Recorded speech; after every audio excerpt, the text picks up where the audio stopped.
CCTV footage मिला है।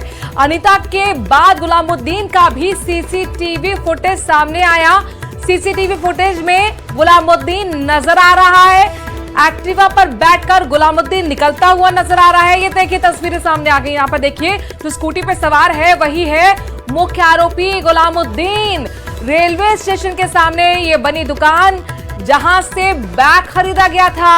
Police अब दुकान से सेल्समैन से पूछताछ कर रही है। जो दुकान का सेल्समैन उस रडार पर पुलिस के आ चुका है। ट्रेन से फरार होने की जानकारी मिल रही है। तो बड़ी खबर यह है जोधपुर ब्यूटिशियन हत्याकांड से जुड़ी हुई बड़ा अपडेट ये कि एक और अब सीसीटीवी फुटेज पुलिस के हाथ लगा है जिसमें स्कूटी पर सवार होता हुआ गुलामुद्दीन नजर आ रहा है। अनीता का इससे पहले सीसीटीवी फुटेज सामने आया था और उसके बाद गुलामुद्दीन का सीसीटीवी फुटेज सामने आया है। मुख्य आरोपी है गुलामुद्दीन जिसमें वो एक्टिवा पर बैठकर निकलता हुआ नजर आ रहा है। रेलवे स्टेशन के सामने बड़ी बात यह है जो वहां दुकान बनी हुई है वहां से ही गुलामुद्दीन बैग खरीदता हुआ भी दिखाई दिया।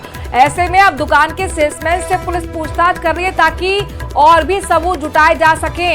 ये पहली तस्वीर आपके सामने है। ये सीसीटीवी पहला है जिसमें अनीता आपको नजर आ रही है। अनीता चौधरी जिसकी हत्या कर दी गई। 6 टुकड़ों में शव मिला था। सूट में नजर आ रही है। पूरे गहने भी पहने नहीं हुए हैं जबकि शव में घाघरा चोली था। और यहाँ पर बड़ी बात यह कि लूट को अंजाम देने के लिए हत्या की बात कही जा रही थी पुलिस की तरफ से। चंद्रशेखर हमारे संवाददाता इस खबर पर ज्यादा जानकारी के साथ जुड़ गए। चंद्रशेखर, एक के बाद एक ऐसे राज सामने आ रहे हैं जो पूरी गुत्थी को सुलझाते हुए नहीं बल्कि उलझाते हुए नजर आ रहे हैं। क्या कह रही है पुलिस? देखिए, बात करें तो जिस तरह से पुलिस ने सबसे पहले ये थ्योरी रखी थी कि गुलामुद्दीन जो कि जुए और सट्टे का आदी था, उसके ऊपर कर्ज था और अपने कर्ज से उभरने के लिए उसने अनीता का मर्डर किया है। लेकिन उसके बाद जब वो ऑडियो सामने आया जिसमें सुनीता यानी कि सुमन सेन ये कहते हुए नजर आ रही है कि मैं तैयब अंसारी के सारे राज जानती हूं, मैं पुलिस को बता दूंगी। इसके अलावा तैयब अंसारी को धमकाने की उसने बात कही। ऑडियो में ये भी कहा कि फोटो और वीडियो से संबंधित कुछ बात हुई थी। इससे इशारा कहीं ना कहीं ब्लैकमेलिंग के कांड की तरफ जाता है। तो वहीं दूसरी ओर पुलिस की थ्योरी वहां पर निकाल दी गई कि जो परिवार के लोग थे उन्होंने कहा कि ये लूट के लिए हत्या नहीं बल्कि इसके पीछे कहानी कुछ बड़ी है। और सबसे बड़ी बात, अब जो सीसीटीवी फुटेज सामने आया जो कि 27 अक्टूबर का बताया जा रहा है, जब अनीता अपने वहां से निकली और टैक्सी में बैठी थी तब उसने पूरे गहने नहीं पहने हुए थे। तो ऐसे में सवाल उठता है कि जब उसने पूरे गहने नहीं पहने गए थे और जैसा कि बताया जा रहा है कि वो 8 से 10 लाख रुपए के गहने पहने रखती थी लेकिन उस दिन नहीं पहने हुए थे, तो आखिर लूट किस बात की हुई? और इसके बाद जब गुलामुद्दीन का ये वीडियो सामने आया है जिसमें 29 तारीख को बताया जा रहा है ये वीडियो कि रेलवे स्टेशन पर गुलामुद्दीन पहुंचा था, वहां से बैग खरीदा था और वहां पर स्कूटी उसकी बरामद हुई है रेलवे स्टेशन के पास। तो कहीं ना कहीं ये माना जा रहा है कि गुलामुद्दीन रेल से 29 तारीख को फरार हुआ था। सबसे बड़ा सवाल यह है कि जब अनीता 27 अक्टूबर को घर से निकली थी तो क्या अनीता की हत्या 29 अक्टूबर को हुई थी? यदि 29 अक्टूबर को हुई थी तो जिस तरह के आरोप एफआईआर में लगाए गए, जिस तरह की शंका एफआईआर में जाहिर की गई थी कि अनीता का बलात्कार किया गया, तो क्या वाकई अनीता ने 27 से लेकर 29 अक्टूबर तक कई तरह की प्रताड़नाएं झेली थी या उसकी हत्या 27 अक्टूबर को ही कर दी गई थी? ऐसे तमाम सवाल एक के बाद एक सामने आ रहे हैं। और ये पहली जो वास्तव में आप जैसा आपने कहा कि जो सुलझने की बजाय उलझती जा रही है, तो कहीं ना कहीं ये कहानी वाकई उलझती जा रही है क्योंकि इसके पीछे कई कहानियां और छुपी है जो परत दर परत अब सामने आने वाली है। कई ऐसे लोग हैं जो इस कहानी से जुड़े हुए हैं। बताया जा रहा है कि बहुत से बड़े बड़े लोग इस कहानी से जुड़े हुए हैं जो बाद में अगर यदि पर्दाफाश सही ढंग से होता है तो वो सारी कहानियां जनता के सामने आएगी। चंद्रशेखर, जब आपने पुलिस अधिकारी से बात की थी तो उनका कहना था कि हमें कोई ऑडियो हाथ नहीं लगा है। जिस ऑडियो को सबसे पहले न्यूज़ 18 ने दिखाया था अपने दर्शकों को, उसी के बाद बड़े सवाल उठे थे। अब ये और 2 सीसीटीवी फुटेज सामने आने के बाद पुलिस का पक्ष क्या है? पुलिस किस एंगल से जांच पड़ताल कर रही है? क्या पुलिस मानती है कि जिस तरह से वो पहले एंगल के साथ दावा कर रही थी कि चोरी के लिए, लूट के लिए अंजाम दी गई है हत्या, अब क्या उससे आगे बढ़ी है? देखिए, जब ये सीसीटीवी सामने आया तो हमने सबसे पहले अनीता के पति से बात की और उसके बेटे राहुल से बात की। हमने पूछा कि जब आपकी माता जी घर से निकली थी तो ये गहने पहने हुए दिखाई नहीं दे रहे, कितने गहने पहने हुए थे? तो उन्होंने बताया कि जो रूटीन में गहने घर में पहनती थी वही गहने पहने हुए, जो पूरे गहने जिसका उनको शौक था, जैसा बताया जा रहा है कि वो गहने से लदखद रहती थी, वो स्थिति उस दिन नहीं थी। तो ऐसे में ये सवाल उठता है कि 8-10 लाख रुपए के जब गहने नहीं थे तो हत्या अगर लूट के लिए की जाती तो आखिर उन्होंने क्या लूटा? और क्या वास्तव में अगर थोड़े से गहनों के लिए हत्या की जाती है तो इतने नृशंस तरीके से हत्या की जा सकती है क्या? जिस तरह से अनीता का चेहरा जो था उसके साथ नृशंसता की गई थी, जिस तरह से उसके हाथ पैर अलग करके उसके शरीर के 6 टुकड़े कर दिए गए थे, क्या लूट के इरादे से की गई हत्या के पीछे इस तरह की कहानी या इस तरह की रिवेंज की निशानियां होती है? ऐसे तमाम सवाल है जिसका जवाब जो है पुलिस की जांच के बाद सामने आएगा। फिलहाल अगर बात करें तो वो कौन सी सीडी थी, वो कौन से वीडियो थे, वो कौन से फोटो थे, और जो सुनीता सेन है वो तैयब अंसारी के क्या राज जानती थी, और जो डॉक्टर्स कई प्रशासनिक अधिकारियों की नाम जो है वो उसमें लिया है, उसने सुनीता ने कई लोगों के नाम लिए, कई रसूखदार लोगों के नाम लिए हैं। कुछ ऑडियो और वीडियो का भी जिक्र, कुछ ऑडियो और वीडियो का भी जिक्र सुनीता करती हुई नजर आई थी। क्या सुनीता का मोबाइल अब हाथ लगा है? क्या उसके जरिए पुलिस अब सुनीता से उन सवालों का जवाब जानने की कोशिश करेगी? कौन से वो सवाल होंगे? देखिए, निश्चित तौर पे जिस तरह से ये ऑडियो में सुनीता ने ये कहा कि मैं तैयब अंसारी के सारे राज जानती हूं और मैं उसको कहूंगी कि यदि दीदी तुम्हारे पास है तो उसे जाने दो, और उसने ये अंदेशा भी जताया था कि दीदी के साथ उसने कुछ गलत किया है और अब मैं जब उसको फोन करके धमकाऊंगी तब वो मुझे भी, मेरे साथ भी अगले 4-5 दिनों में कुछ कर सकता है। तो कहीं ना कहीं ये 2 महिलाओं और एक पुरुष के बीच की जो ट्रायंगल की कहानी थी, इन तीनों के बीच में क्या राज छुपे हुए थे, क्या फोटो है, क्या वीडियो है, कहीं ना कहीं पुलिस को इसकी जांच जो है लगातार जारी है। अगर बात करें तो जो सुनीता सेन है उसको जो है पुलिस लगातार इंट्रोगेट कर रही है। हालांकि उसका मोबाइल उन्होंने जब्त किया या नहीं किया, उसके घर पे जो कंप्यूटर्स है या जो सीडी या कोई हार्ड डिस्क है उसको उन्होंने बरामद किया या नहीं किया, उसके पास क्या राज छुपे हैं, उसको लेकर जो है पुलिस ने क्या कार्रवाई की, इसको पुलिस, सबसे बड़ी बात करें तो जोधपुर पुलिस जो है इस मामले से जुड़े कुछ भी राज मीडिया तक बताने में गुरेज करती नजर आ रही है। हर बार पुलिस जो है मीडिया से बचती नजर आ रही है। हर सवाल का पुलिस कहीं ना कहीं हाँ ना में जवाब देती नजर आ रही है। जो दावा पुलिस कर रही थी अब उस दावे पे पूरी तरह से बैकफुट पर है पुलिस। अब नई थ्योरी क्या होगी ये अपने आप में बड़ा सवाल है। लेकिन अच्छा, बड़ी बात यह है कि देखिए, आप परिजनों से भी लगातार बात कर रहे थे, तो परिजन यही दावा कर रहे थे कि पुलिस जो थ्योरी दे रही है वो गलत है। लूट के लिए इतनी ब्रूटली कोई भी हत्या नहीं कर सकता है, माजरा कुछ और है। अब माजरा क्या है ये पुलिस को सुलझाना है। लेकिन क्या परिजन कोई क्लू दे रहे हैं कि आखिरकार इतनी निर्मम तरीके से हत्या क्यों की गई होगी उनके अपने की? देखिए, निश्चित तौर पे अगर बात करें तो ऐसा लगता है कि अनीता के परिवार के लोगों को भी सब कुछ पता है। निश्चित तौर पे एक बार फिर मैं कह रहा हूं कि ऐसा लगता है कि अनीता के परिवार को भी सब कुछ पता है।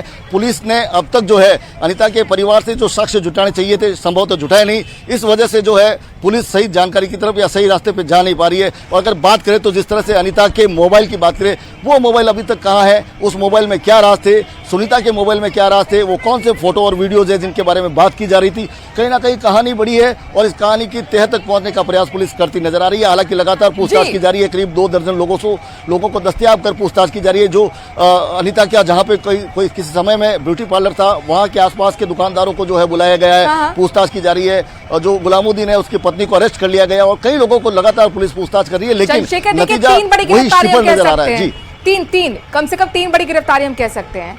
एक तो गुलामुद्दीन जो मुख्य आरोपी है, उसके साथ को आरोपी यानी कि उसकी पत्नी अब सुनीता, जिसका ऑडियो हाथ लगा था न्यूज़ 18 के, अब वो भी जाहिर तौर पर पुलिस के रडार पर है, उससे इंटरोगेशन हो रहा है। लेकिन तैयब अंसारी जिसका जिक्र लगातार ऑडियो में आ रहा था और परिजनों ने भी कहा था कि तैयब अंसारी ने ही सब कुछ किया है, लेकिन किया क्यों मकसद नहीं समझ में आया। तैयब अंसारी को पकड़ने के लिए पुलिस क्या कर रही है? देखिए, बात करें तो तैयब अंसारी वास्तव में एक मुख्य रोल है इस पूरी कहानी में। जिस तरह से ऑडियो में जो बात सामने आई थी कि तैयब के सारे राज मैं जानती हूं, ये शब्द सुनीता ने जब कहे तो कहीं ना कहीं एक शक की सुई जो है तैयब की तरफ जाती है। दूसरी तरफ सुनीता ये कहती है कि फोटो और वीडियो का जिक्र करती है। तीसरी तरफ जो है अनीता द्वारा तैयब अंसारी को ब्लॉक करने की बात करती है।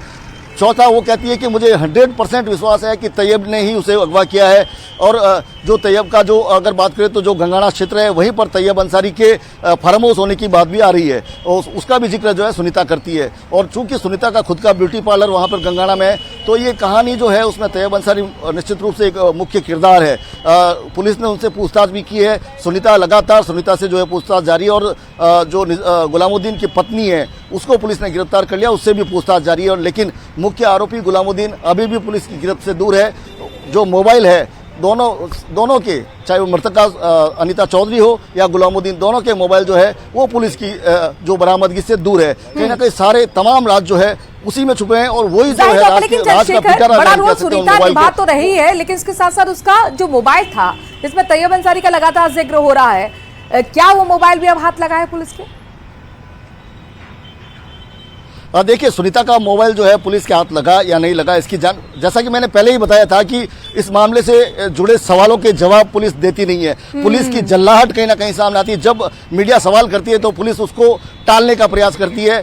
इसके चलते कई बार जो कुछ ऐसी कहानियां जो सामने आनी चाहिए वो दबी रह जाती है। पुलिस को जिस तरह से ये पुलिस की कार्यप्रणाली आज से पहले हमने देखी है, कोई भी जब मामला होता है तो पूरी जानकारी जब भी मीडिया मांगती थी तो मीडिया को जो है प्रोवाइड की जाती थी, लेकिन इस बार पुलिस कहीं ना कहीं मीडिया से बचती नजर आ रही है। लेकिन सबसे बड़ी बात करें तो ये कहानियां खुद बाहर आ रही है, जैसे सीसीटीवी फुटेज सामने आया है, जिस तरह से ऑडियो सामने आया है। और ऐसे में बहुत बड़ा सवाल पुलिस की कार्यशैली पे भी उठ जाता है। परिजन लगातार ये कहते हैं हमें भरोसा नहीं है पुलिस पर।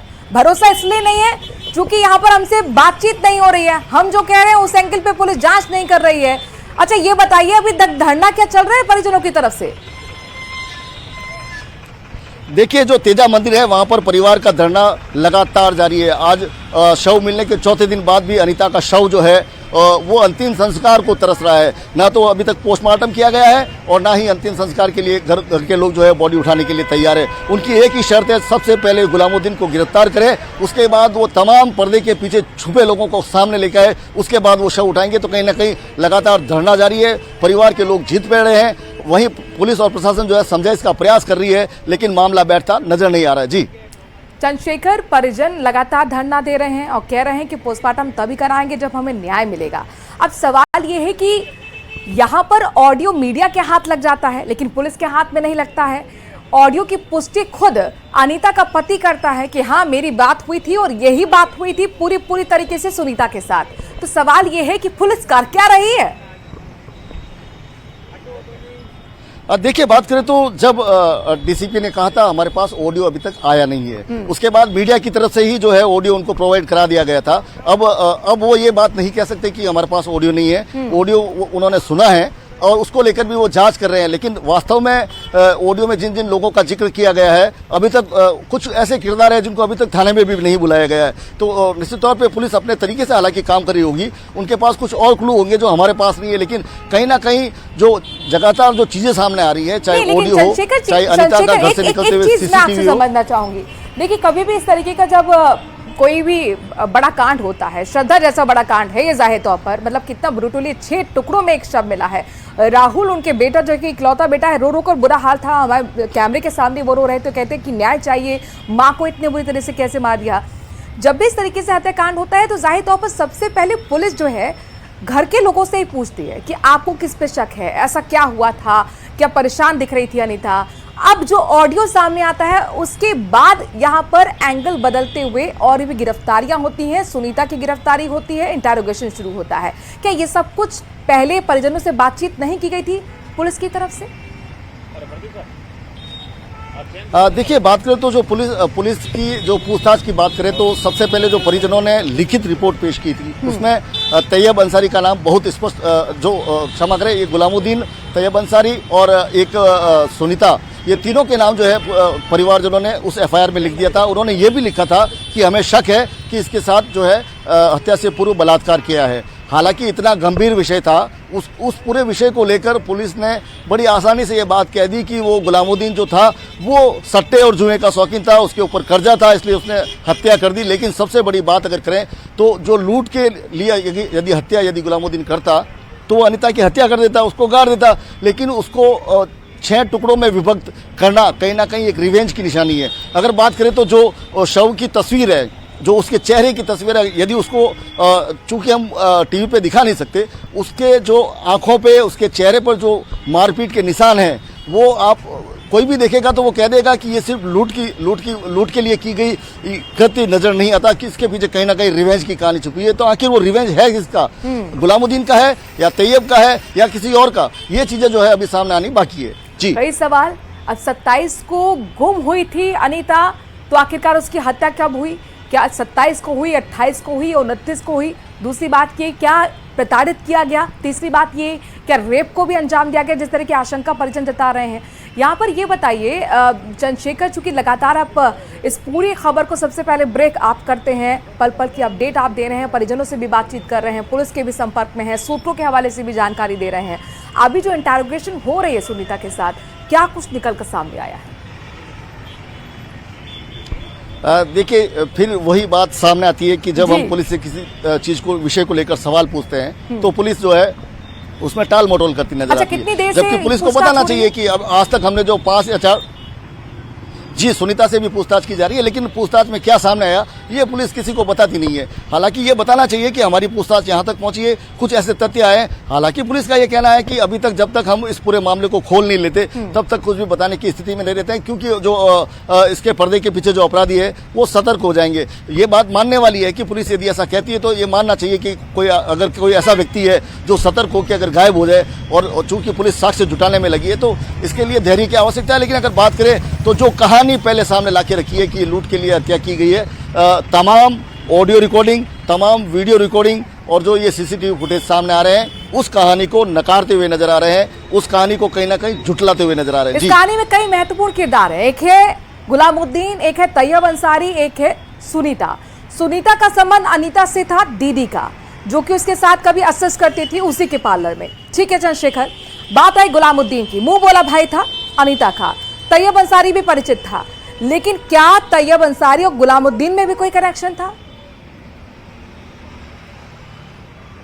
जी, अगर बात करें तो जिस तरह से ये जैसा कि बताया गया है कि तैयब अंसारी और सुनीता लगभग 25 वर्षों से, जब उसने अपना ब्यूटी पार्लर शुरू किया था तब से एक दूसरे से परिचित थे। और गुलामुद्दीन जो कि सुनीता के घर दुकान के सामने जिसकी रफू की दुकान थी, वो उसे भाई मानती थी। ये तैयब को अच्छे से पता था कि चूंकि उसके घर आना जाना था और चूंकि पारिवारिक रिश्ता था, तो तैयब को भी अच्छी तरह से पता था कि गुलामुद्दीन और अनीता का कहीं ना कहीं भाई बहन जैसा रिश्ता है। और जो सुनीता है वो अनीता के पास